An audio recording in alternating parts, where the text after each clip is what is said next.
मुंबईत पहाटेपासून जोरदार पावसाला सुरुवात. लोअर परळ, दादर, अंधेरी परिसरात मुसळधार पाऊस. महायुती सरकार शेतकऱ्यांची कर्जमाफी करणार. उपमुख्यमंत्री एकनाथ शिंदे यांचं वक्तव्य. तर कर्जमाफीसाठी कमिटी नेमली आहे. उपमुख्यमंत्री अजित पवार यांची माहिती. रोहित पवारांची सकाळी 10:30 वाजता पत्रकार परिषद. संजय शिरसाटांवर 5,000 कोटींचा आरोप. रोहित पवार पत्रकार परिषदेत पुरावे देणार. नगर विकास विभागाच्या कामगिरीवर मुख्यमंत्री फडणवीसांकडून तीव्र नाराजी व्यक्त.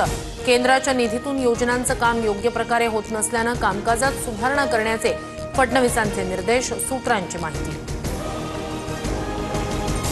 राज्याच्या तिजोरीवरील भार कमी करण्यासाठी सरकार 41 मद्यनिर्मिती उद्योगांना 328 नवे परवाने देणार. 96 परवाने राजकीय नेत्यांच्या कुटुंबियांशी संबंधित असल्याची माहिती.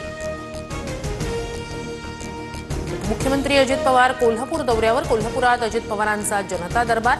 जिल्हाधिकारी कार्यालयात विकास कामांचा आढावा बैठक. विधानसभेवेळी मतदार वाढले. मतदार याद्या तपासा. उद्धव ठाकरेंचे पदाधिकाऱ्यांना आदेश. तर निवडणुकीतील 440च्या झटक्यातून विरोधक अजून बाहेर आले नाहीत. शिंदेंचा टोला. कोरोना काळात बंद केलेल्या 17 एक्सप्रेस आणि पॅसेंजर ट्रेन 3 वर्षांनंतरही सुरू नाही. सह्याद्री एक्सप्रेस, हुतात्मा एक्सप्रेससह साईनगर शिर्डी पॅसेंजर आणि दादर रत्नागिरी पॅसेंजरचा समावेश.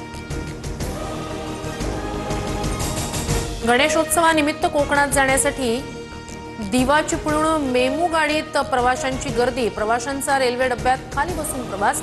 रेल्वे डब्याची संख्या वाढवण्याची मागणी.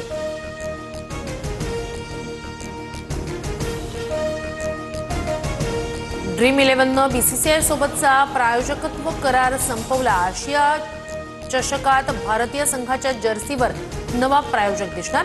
बीसीसीआय लवकरच प्रायोजकासाठी निविदा काढणार.